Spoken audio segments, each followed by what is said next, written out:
Bismillahirrahmanirrahim. Assalamualaikum warahmatullahi wabarakatuh. Ila hadratil Nabi Mustafa Muhammadin sallallahu alaihi wasallam wa ala alihi wasallam wa dzurriyyatihi wa ajma'in. Al-Fatihah. A'udzubillahi minasyaitonir rajim. Bismillahirrahmanirrahim. Alhamdulillahirabbil alamin arrahmanir rahim maliki yaumiddin. Iyyaka na'budu wa iyyaka nasta'in ihdinas siratal mustaqim. Siratal ladzina an'amta 'alaihim ghairil maghdubi 'alaihim waladdallin. Amin. Bismillahirrahmanirrahim. Assalamualaikum warahmatullahi wabarakatuh. Alhamdulillahirabbil alamin. Wa bihi nasta'in 'ala umuri dunya waddin wa 'ala alihi wa sahbihi ajma'in. Asyhadu an la ilaha illallah wal malikul haqqul mubin wa asyhadu anna Muhammadan abduhu wa rasuluhu shadiqul wa'dil amin. Amma ba'du. Ayyuhal hadirin wal hadirat, ittaqullaha haqqa tuqatih wa la tamutunna illa wa antum muslimun. Hadirin jamaah yang dirahmati Allah Subhanahu wa taala, seraya kita menghaturkan dan memanjatkan puja serta puji kehadirat Allah Subhanahu wa taala. Alhamdulillah, Allah telah memberikan karunia yang besar kepada kita hingga kita dimampukan Allah untuk duduk dalam majlis yang insya Allah pertama huffat bihimul malaikat. Majlis itu akan dikelilingi oleh malaikat. Wa ghasyiyahumur rahmat, yang kedua akan dilumuri oleh Allah Subhanahu wa taala dengan rahmat. Kemudian akan diampuni dosa-dosa orang yang ada dalam majlis tersebut. Semakin sering kita duduk dalam majlis ilmu, majlis zikir, maka semakin banyak didoakan malaikat, dimintakan ampun malaikat kepada Allah Subhanahu wa taala atas dosa-dosanya. Jadi kita punya keyakinan dari hadisnya dari Rasulullah sallallahu alaihi wasallam, dan itu memerlukan niat yang kuat untuk bisa istiqomah sholat berjamaah, istiqomah ngaji, istiqomah duduk dalam majlis ilmu. Itu perlu niat yang kuat. Juga perlu pengorbanan, korban waktu. Bahkan bisa jadi yang sampai jam 12 masih belum tidur. Tetapi kalau punya niat yang kuat, subuh bangun aja biasa. Sebab tidak ada alasan, tidak ada gangguan. Saya mah tidurnya jam 2. Kalau niat mau sholat berjamaah mah bangun aja, tetap dibangunkan oleh Allah. Dan itu ada niat dan perlu niat. Kalau tidak ada niat, tidak akan pernah terjadi. Pasti kalau kita niatnya kuat, dikuatkan oleh Allah untuk bisa bangun. Maka dengan demikian artinya kita telah melawan nafsu yang ada di dalam jiwa, yang ada di dalam diri. Sebab itu ada pengorbanan, ada perjuangan. Disitulah kita punya amal. Disitulah kita punya pahala. Pahala berjuang, pahala perjuangan. Samaru kalau untuk bisa sholat itu tidak ada perjuangan. Untuk bisa bangun sholat subuh berjamaah, apakah ada perjuangan? Ada perjuangan. Maka di situ kita punya pahala, pahala berjuang. Disitulah kita pentingnya ada setan. Jadi ada setan itu penting. Ada setan itu harus ada. Yang menggoda kita itu harus ada. Sebab tidak ada yang namanya pemenang tanpa ada lawan. Juara 1 bola voli RT genep misalnya, juara 1 bola voli, siapa lawannya? Nggak ada. Nah itu kan bukan pemenang itu. Jadi pemenang itu harus ada lawan. Baru kalau ada lawan ada pemenang. Nah maka setan itu harus ada. Jangan dibunuh. Pak Ustadz, kalau itu yang apa teh, kalau Ramadan katanya setannya dibelenggu di talian. Betul, setan itu dibelenggu. Tetapi kenapa sih masih ada yang pasea, masih ada yang lain sebagainya? Karakter manusia itu hayangna pasea. Karakter manusia itu ya keinginannya keinginannya, hawa nafsunya seperti itu ingin mengikuti hawa nafsunya, ingin pasang satu dengan yang lainnya. Memang karakternya demikian. Itulah sebabnya kenapa malaikat bertanya, kenapa ya Allah diciptakan, apakah engkau mau menciptakan orang yang atas ikut dima yang akan mengalirkan darah di muka bumi? Kan begitu malaikat ngomongnya ketika malaikat kepada Allah Subhanahu wa taala, apakah engkau akan menciptakan atas ikut dima orang-orang yang mengalirkan darah? Karena karakternya begitu, pengen nanti pasea, pengen pang bagus, nah pengen pang yang lain dan sebagainya, karena memang karakternya demikian. Nah maka di situ protes gitu, kenapa? Apakah akan menciptakan yang mengalirkan menumpahkan darah di muka bumi? Nah memang karakternya demikian. Maka disitulah ada mujahadah, itulah karakter manusia. Maka ketika ada mujahadah, ketika ada perlawanan, disitulah kita memiliki pahala yang sangat besar. Nah ada mujahadah. Nah kemudian para sahabat yang 315 telah melakukan perang melawan kaum Quraisy yang lebih daripada 1000, tapi bisa menang dalam perang Badar. Itu menang, kaum muslimin menang. Kenapa menang kaum muslimin pada waktu itu? Karena ada pertolongan Allah Subhanahu wa taala. Hati-hati, kemerdekaan 17 Agustus 1945 itu bukan hadiah, tetapi dalam undang-undang, dalam pembukaannya bait pertama atas berkat rahmat Allah. Jadi atas berkat rahmat Allah, padlah paparin karunia dari Allah Subhanahu wa taala. Itu ada perjuangan, ada pengorbanan, korban waktu untuk ngaji, korban nundutan waktu ngaji, tapi tenang lawan ketika nundutan ngaji, sebab ke ngaji nundutan ya ku Allah diberi rahmat. Itu bedanya. Nah maka perlu ada perjuangan, ada niat. Nah, ada niat, ada perjuangan, ada pengorbanan, ada yang nyeret-nyeretkeun anu nyieun cai kan gitunya, anu masing-masing makanan. Aya pahala punya pahala ngaji, pahala masing-masing cai itu pahalanya gede eta. Ulah dikira itu tidak memiliki pahala, seperti nanate si eta mah tukang teh ngabagi-bagi we sanggup lalapora pahalana lebih gede. Kupat dikeretan kan gitu, bisa ditemahi kan gitu, itu teh boga pahala gede anu ngaji. Lalapora eta teh mungkin di akhirat teh jika sepele, tapi di akhirat dia panggilanna ka surga, bisa jadi gitu lalapora. Termasuk bakal panggilanna ka surga teh pamimpin. Lain ajengan, lain kiai. Tapi imamun adil, imam yang adil. Maka ketika orang kaum muslimin ingin menjadi pemimpin, berlomba-lomba untuk jadi pemimpin, maka problem lanjutkan. Sebab yang pertama surga adalah imamun adil, imam yang adil. Nah kalau imamnya tidak adil, nah pemimpin yang adil wayana kalau tidak adil. Itu jadi imam yang adil, imamun adilun. Nah maka ketika kaum muslimin berbicara politik, lanjutkan. Tapi kalau di masjid ya akhlak politik, bukan ngomongin politik. Jalan nasi anu mau kau jadi anggota dewan tapi tara masjid, tapi tara mereka masjid bisa lain apa. Tapi bagaimana berakhlak politik yang bagus, berakhlak politik. Jadi bicara akhlak politik gitu kan. Sebab lamun ayeuna ustaz di ngomong politik, ngomong partai kan kali itu teh jadi tepukuh we gitu.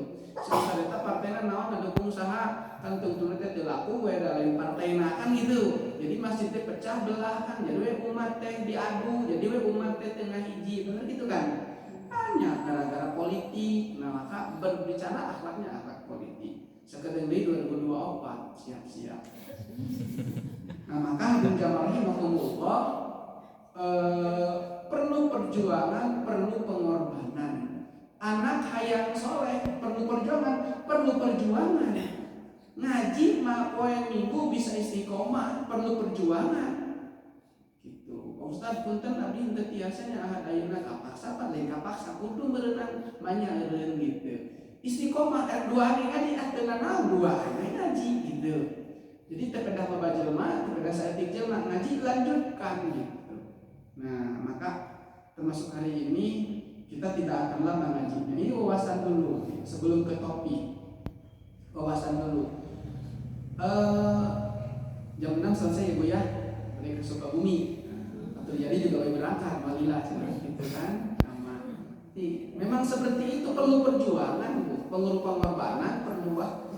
Sana sekedar buru-buru nyian cai ti air, namun sana semakin pawar saya gitu ya. Bisi ka rumah saan gitu bisi. Tapi tenang Bu sarua boga pahala. Tanganna beribadah, kupingna lagi beribadah luar biasa. Nah, sampai di mana ya Pak?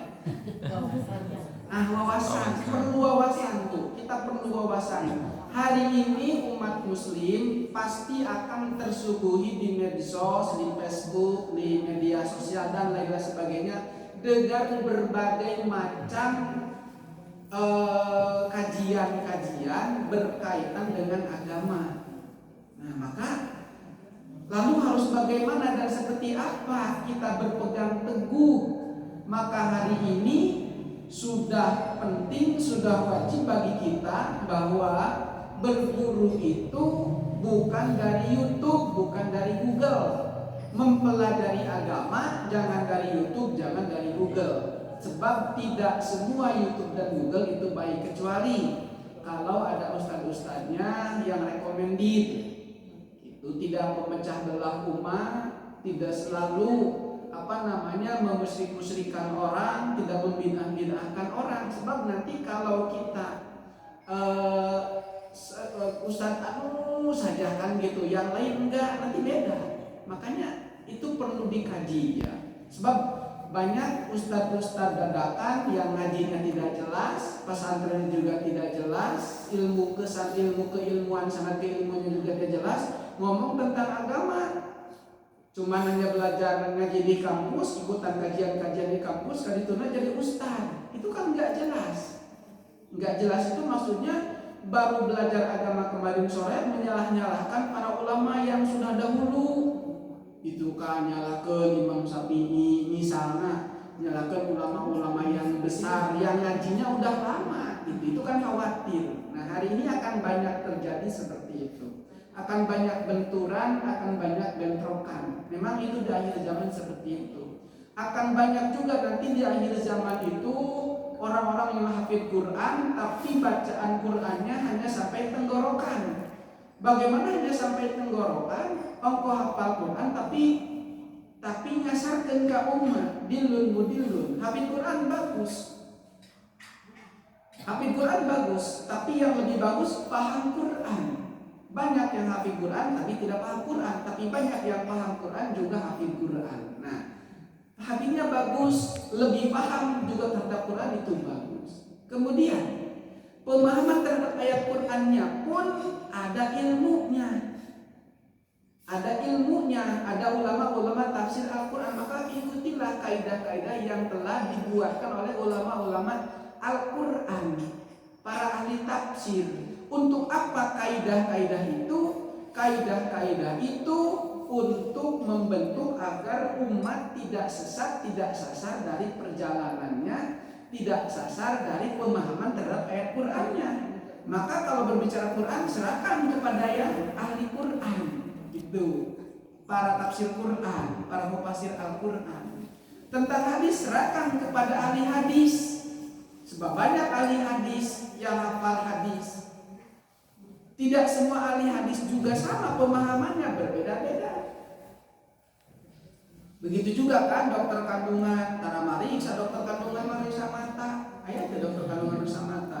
Ya ahlinya masing-masing. Maka berbicara itu berbicara ahlinya masing-masing. Nah, kalau imam mujtahid, imam yang 4, Imam Syafi'i, Imam Maliki, Imam Hanafi, Imam Hambali, itu mereka itu mujtahid mutlak. Dia ahli dalam semua bidang ilmu. Ahli hadis, dia ahli hadis. Qurannya dia hafal, paham Quran. Lebih dekat kepada sahabatnya juga mereka. Berbeda dengan ulama yang sekarang kan begitu. Apalagi para ustaz-ustaz kan begitu. Ustaz-ustaz yang menyampaikan kaitannya dengan itu berbeda-beda pemahamannya. Kalau hadis itu kan yang dilihatnya sosok Rasulullah. Rasulullah ayat di mana ditinggali ku sahabat tulis kan dina hate dina qalbu. Rasulullah ayat di masjid kumaha di hadis ieu. Rasulullah ketika sholat kieu. Rasulullah ketika takbir kieu. Kali-kali Rasulullah takbirnya langsung kieu. Kali-kali Rasulullah maca Fatihahnya keras bismillahnya. Kali-kali Rasulullah enggak keras. Tuh, itu hadis. Jadi kalau memahami hadis itu jangan satu. Kalau hafal cuma satu jangan nyalahin orang lain. Sekarang mah dia hafalnya baru satu tapi nyalahkan batur. Hafal hadis satu nyalahkan batur. Imam Bukhari gurunya 2000 orang. 2000. Berbeda dengan sekarang kan. Bisa dari YouTube dibaca guru ceramahnya sahawai terus kan itu. Kalau dulu enggak. Dia datang. Ada hadis di mana? Di Batu Jajar datang. Kalau Batu Jajar hadis di mana? Di Cileunyi datang, ke Cileunyi di guruan.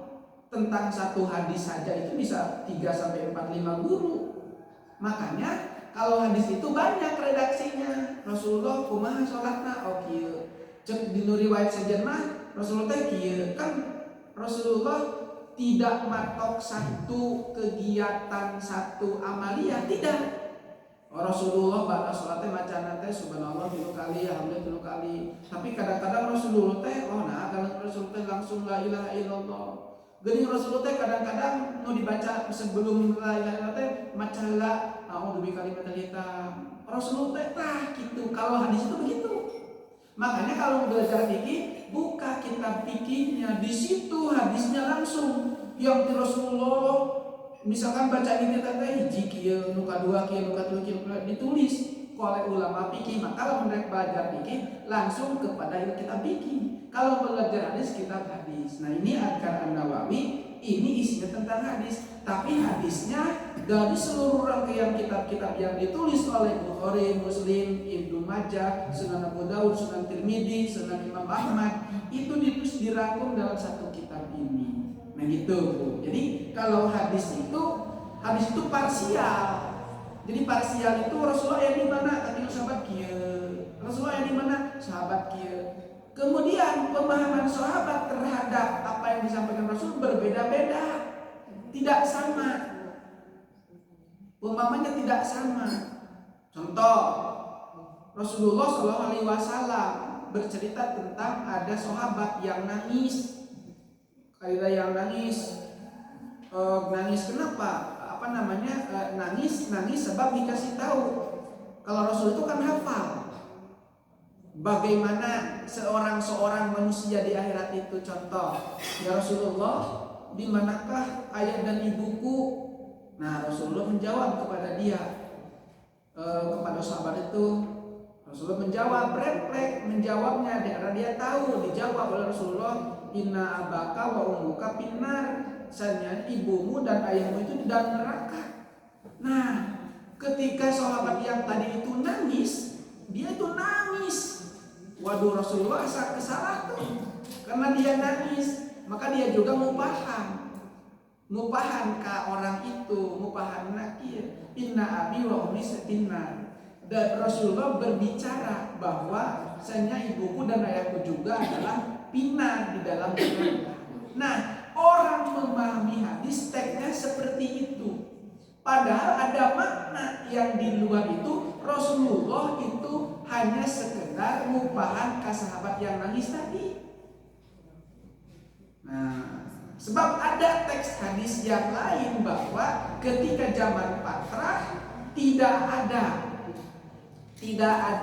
belum ada Rasul, itu orang-orang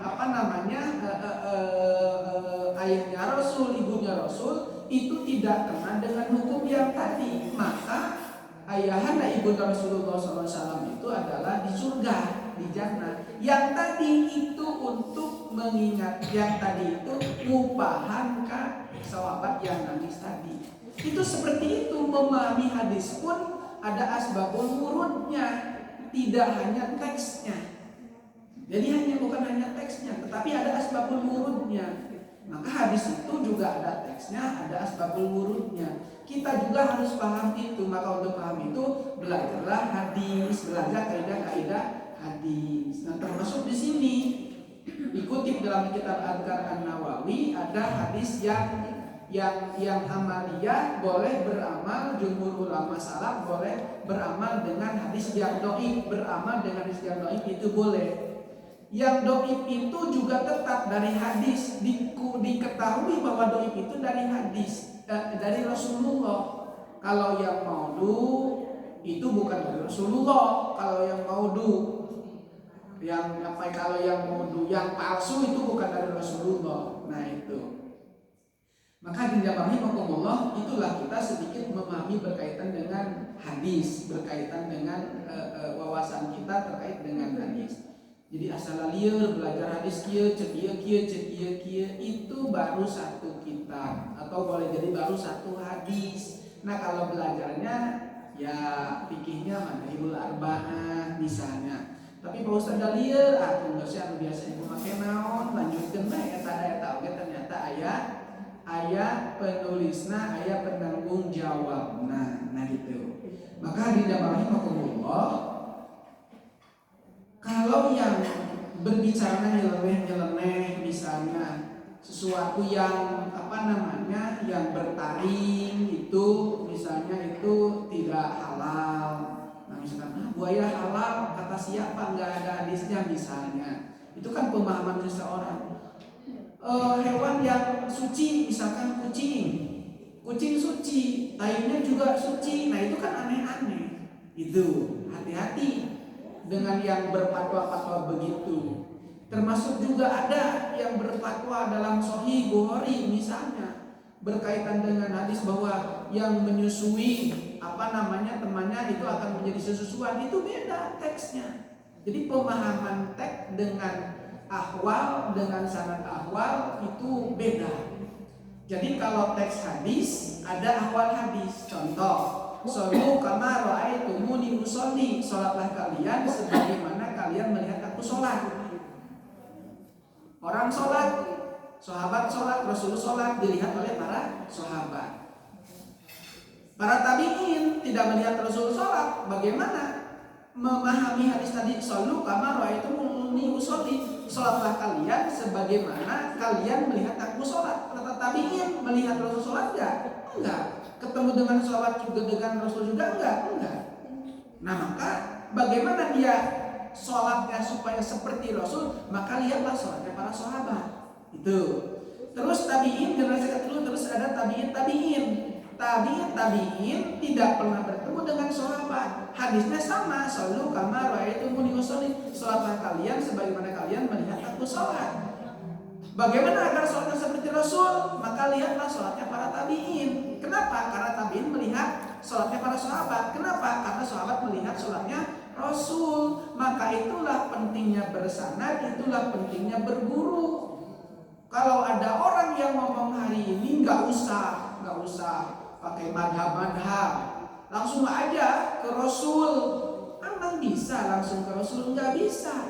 Kenapa? Karena dia tidak pernah bertemu Rasul. Bertemu nggak dia dengan Rasul? Ya tidak. Dari mana? Dari Bukhari. Ada dalam hadis Bukhari. Shollu kama ra'aitumuni usolli. Kemudian kalau begitu siapa yang melihat Rasul? Dia yang ngomong nggak usah bermadhab atau sahabat? Nah itu. Ini juga harus kita pahami seperti itu. Maka itulah pentingnya berguru, pentingnya talaki, pentingnya ngaji, pentingnya satu majlis dalam duduk dalam satu majlis. Itu.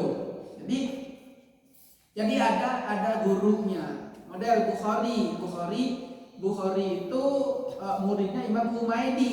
Imam Humaydi punya gurunya Imam Syafi'i. Jadi Imam Syafi'i, Imam Humaydi, Imam Bukhari. Begitu urutannya. Jadi kalau begitu ya Bukhari juga mengikuti Imam Syafi'i. Seperti itu.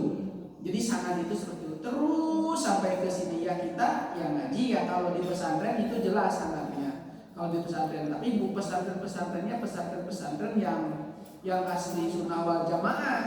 Kalau hari ini banyak kan orang-orang yang masuk ke tahfidz kan gitu.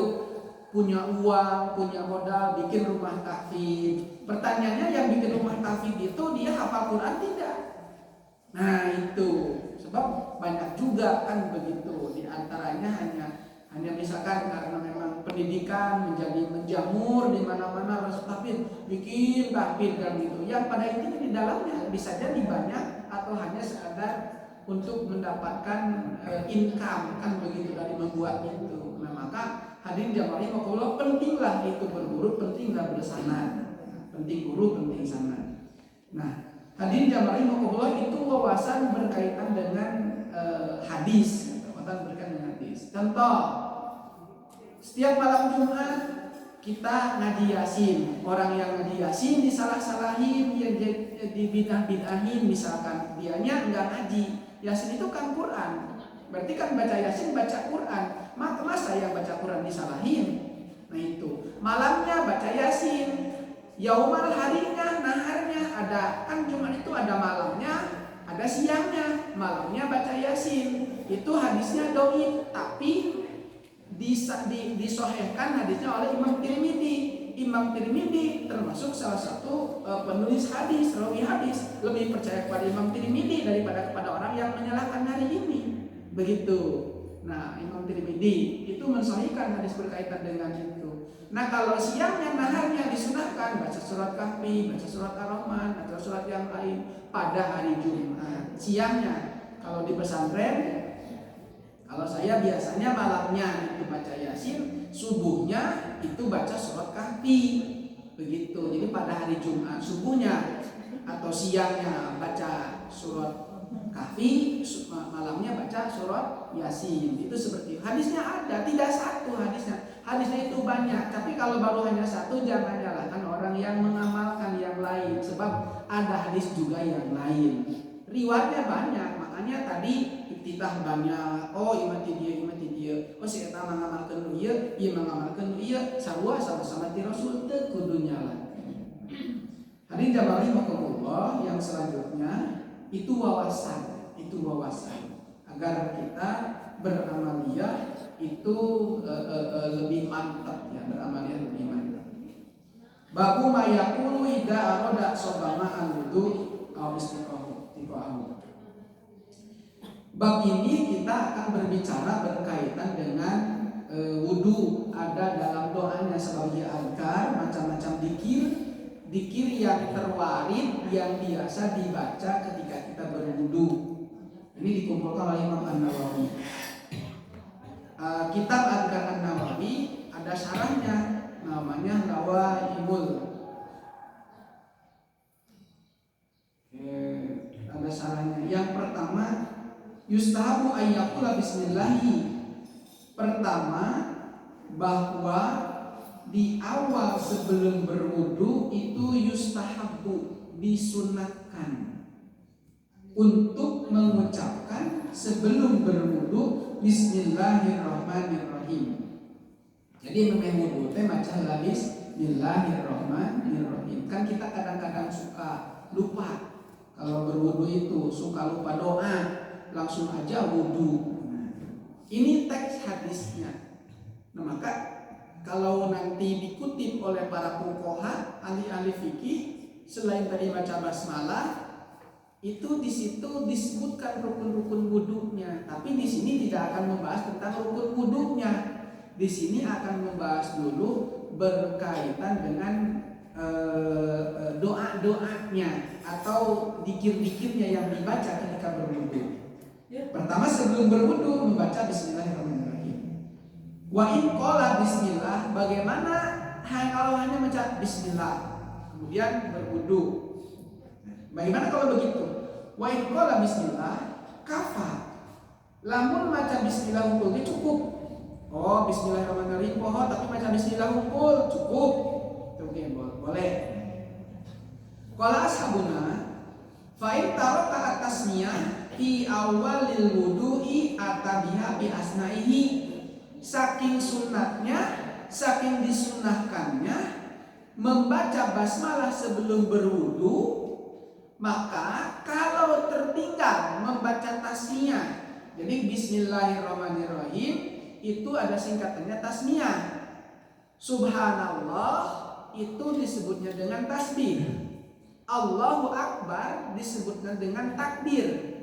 Alhamdulillah disebutnya dengan tahmid. Jadi ada istilah tasmiyah maca bismillah, ta'awud maca a'udzubillahi minasyaitonirrajim, tahmid alhamdulillah, tasbih subhanallah, takbir Allahu Akbar. Itu.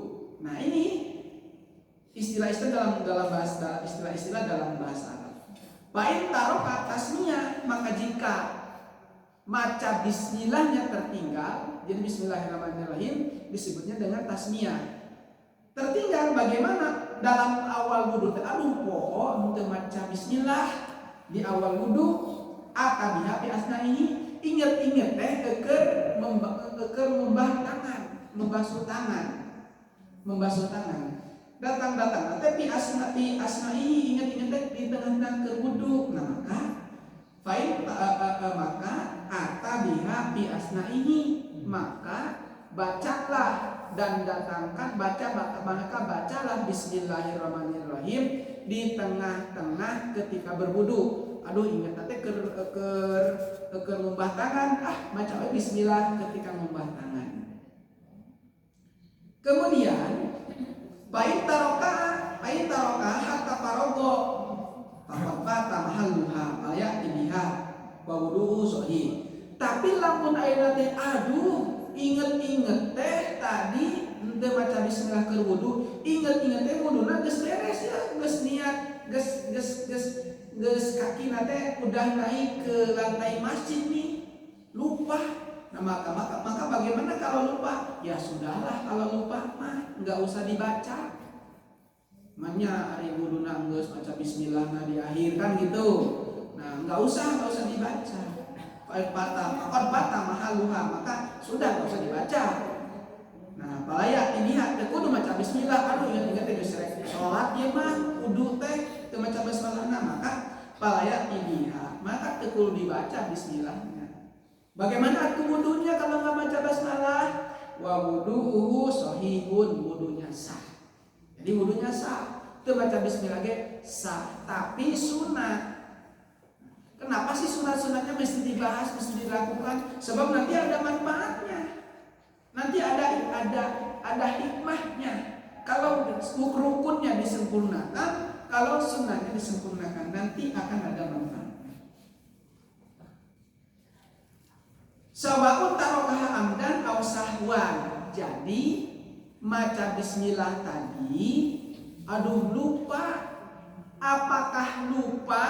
Apakah sengaja amdan, sahwan aw amdan, itu wudunya sah.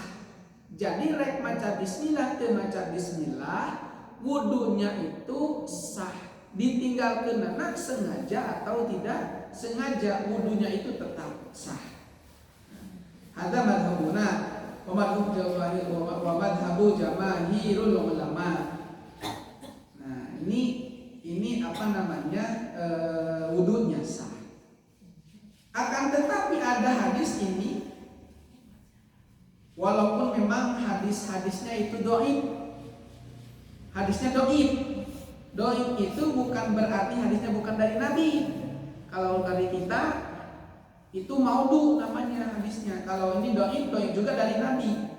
Nah, maka dengan demikian ada beberapa hadis. Faminal ahadis hadisun Abi Hurairah. Ada beberapa hadis berkaitan dengan sunnahnya maca bismillah yang tadi. Oh, ternyata ada hadisnya. An Abi Hurairah an Nabi sallallahu alaihi wasallam, la wudu'a liman lam yadhkur ismallahi alaihi. Rawahu Abu Dawud wa ghairuhu. Ini hadisnya dari Abi Hurairah. Jadi la wudu'a liman lam yadhkur ismallahi alaihi. Tidak ada wudu artinya tidak sah wudunya orang yang tidak menyebut nama Allah. Ini diriwayatkan dari Abu Dawud dan Ghairihi dan selain Abu Dawud. Jadi dari hadis ini menunjukkan bahwa Kalau tidak membaca basmalah sebelum berwudu, itu wudunya tidak sah menurut hadis ini. Tapi hadis ini hadis dhaif berdasarkan ahli hadis. Nah, kalau jumhur fuqaha, sebab wudu termasuk salah satu bagian daripada syarat sah salat, maka hadis ini menjadi salah satu bagian petunjuk bahwa kesunahan membaca basmalah. Kenapa sunat baca basmalah? Sebab ternyata baca basmalah tidak baca basmalah pun lupanya atau tidak dibacanya karena lupa atau sengaja, tetap wudunya itu sah. Itu tetap wudunya itu sah. Nah itu. Yang mengurus sah dan tidak sah bukan ahli hadis. Tapi ahli hadis mah membagi hadis itu sahih, dhaif, itu hasan dan selanjutnya. Kalau sah tidak sah, urusannya fikih yang berkaitan membahas tentang berat-berakan hukum. Yang membahasnya ahli fikih, bukan ahli hadis. Ahli hadis itu hanya melihat hadis itu, meneliti ya hadis. Ini ini dhaif, ini sahih, ini hasan, ini maudhu, ini makruh, ini munkar. Itu seperti itu.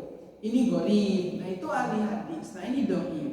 Hadisnya dhaif. Jadi kalau ahli hadis berbicara itu. Tapi berbicara sah tidak sah wudunya para fikih, ahli fikih. Nah, maka hadirin jamaah rahimakumullah, kita tahu berarti dari sini sunat. Ini sunat membaca.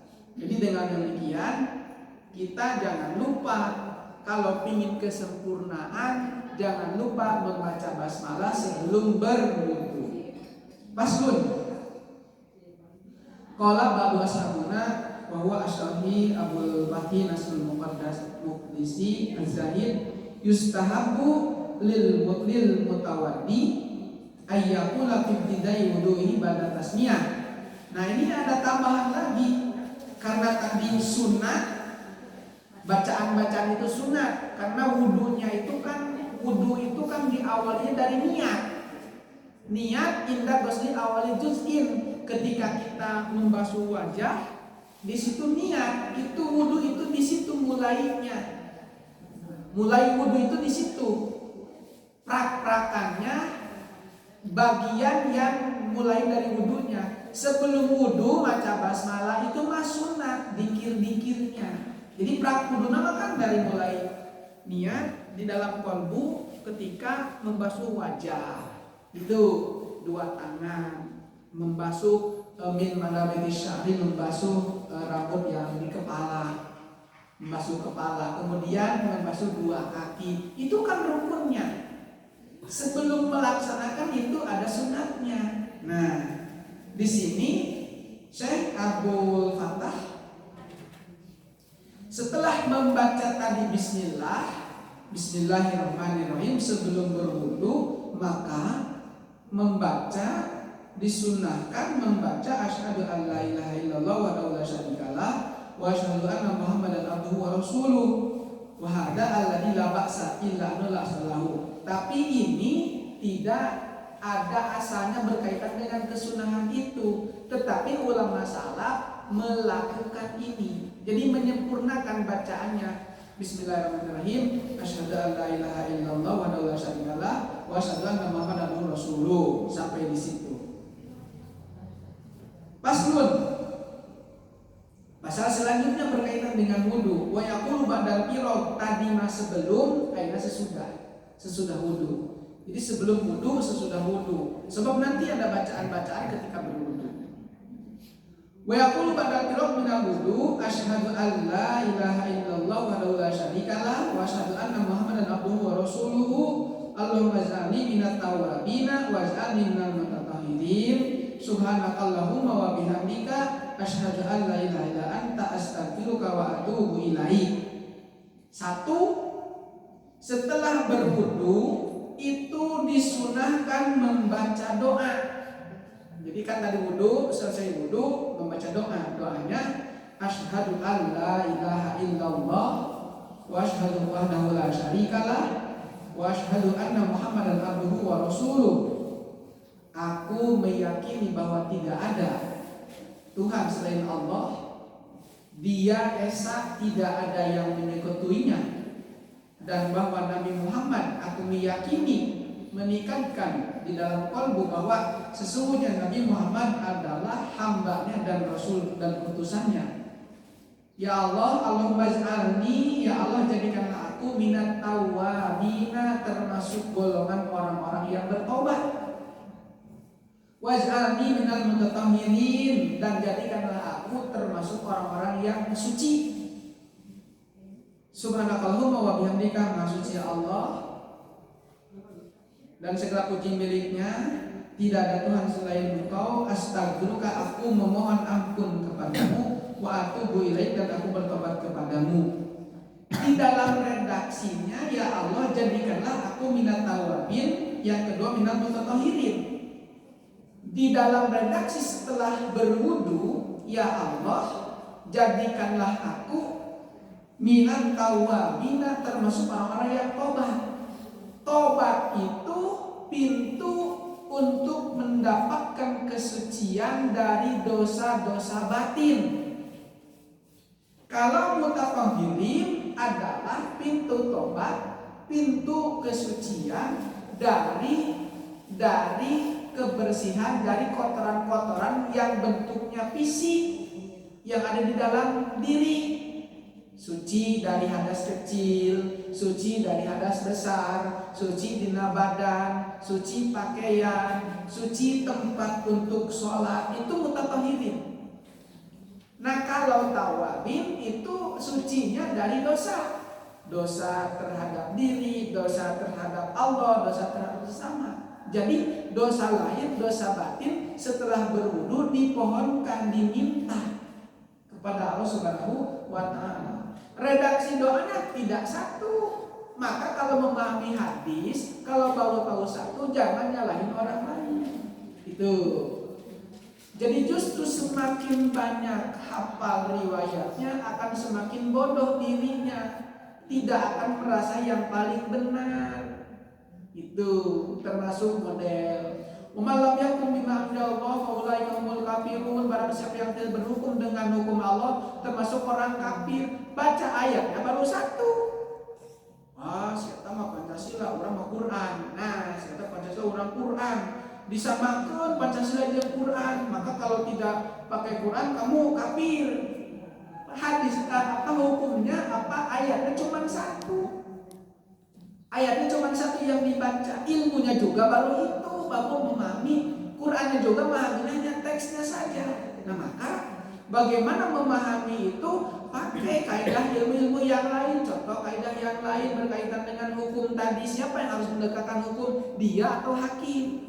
Dulu kan ada hakim. Nah maka al-hukmu yataghayyaru bil amkani wal azmani wal ahwali, bahwa hukum itu berubah sesuai dengan situasi dan kondisi, waktu, keadaan dan tempat.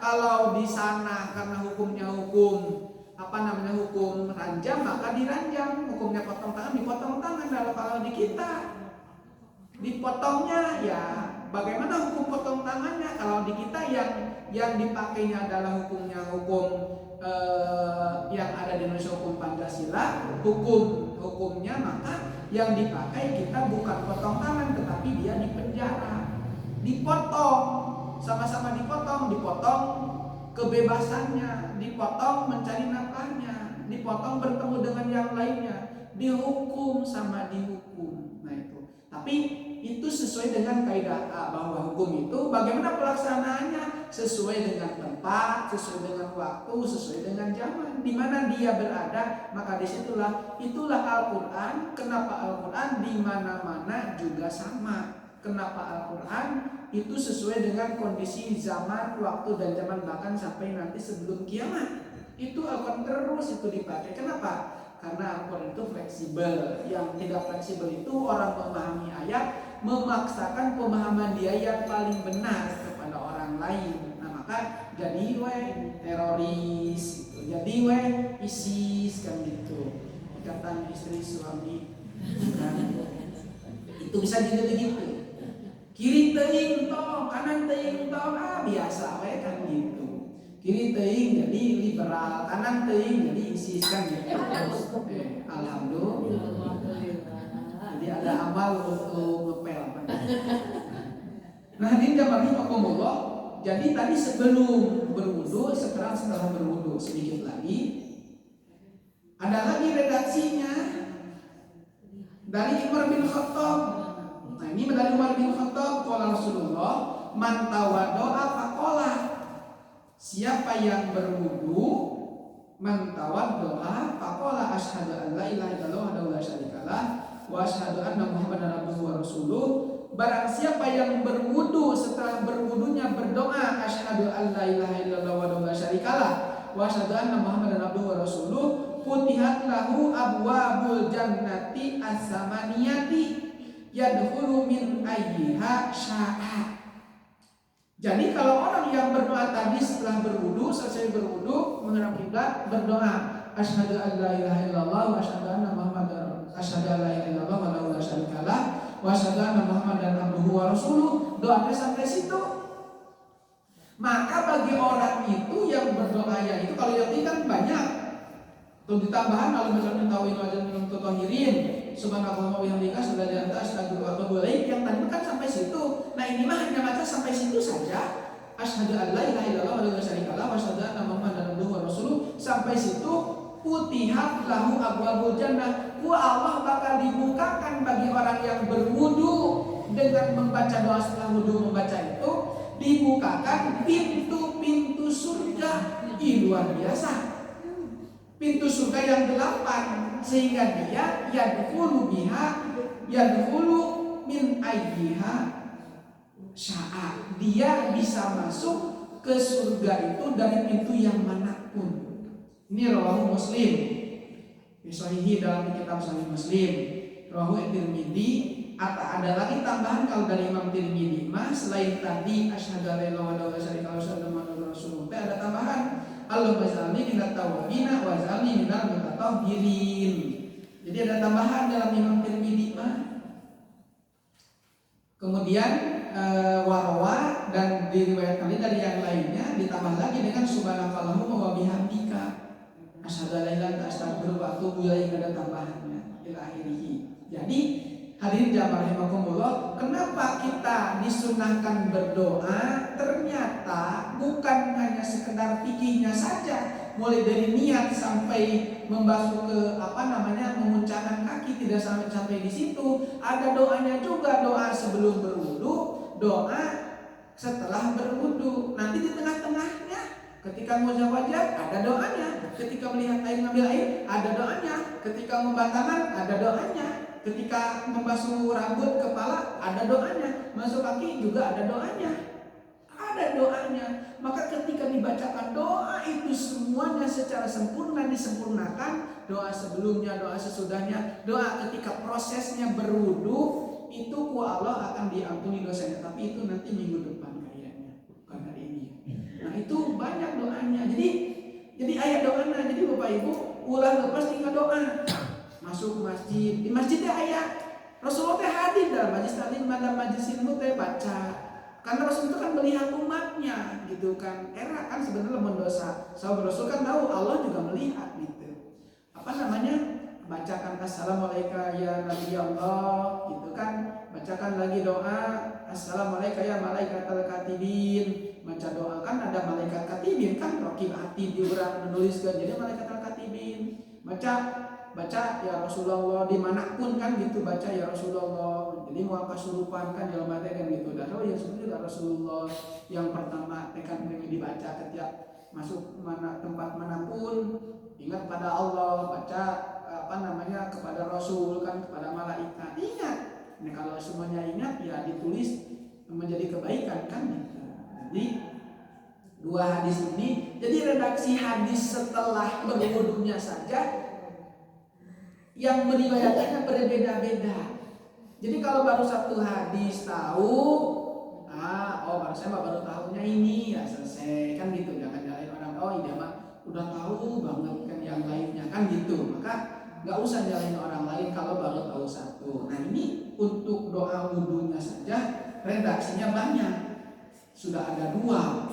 Ditambah lagi man tawadda summa qala asyhadu an la ilaha illallah rasuluh qabla yatakalama ghufra ma bainal buda'ain tuh.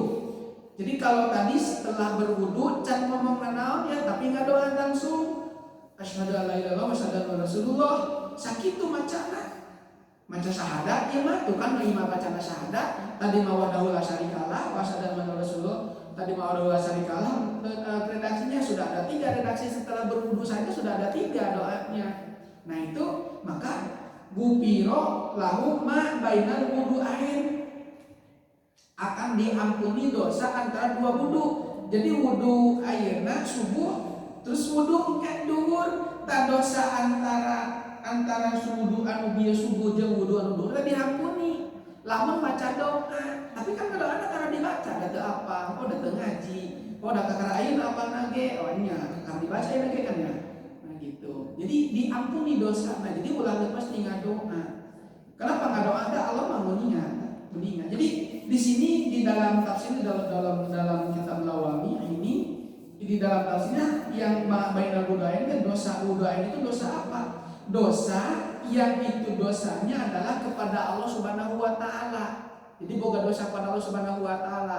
Dosa ngomongkeun dosa kepada Allah teh dosa ningali mata ningali nu porno prosot nongol kan gitu misalkan itu kan dosa dosa yang gitu dosa ningali bujur batur kan gitu dosa ningali timping eta pas wudu teh diampuni dosa eta tapi kudu dengan doa gitu lamun enak wudu lagi poho kan gitu kecepes beres eta tuh nah gitu maksudnya. Jadi da urang mah bagian bener praktek ibadah cenah can beres kabeh maot ya alhamdulillah kan gitu. Alhamdulillah teh kieu, alhamdulillah teh. Jadi malah katanya Mas Haji nah kita udah can beres kan gitu.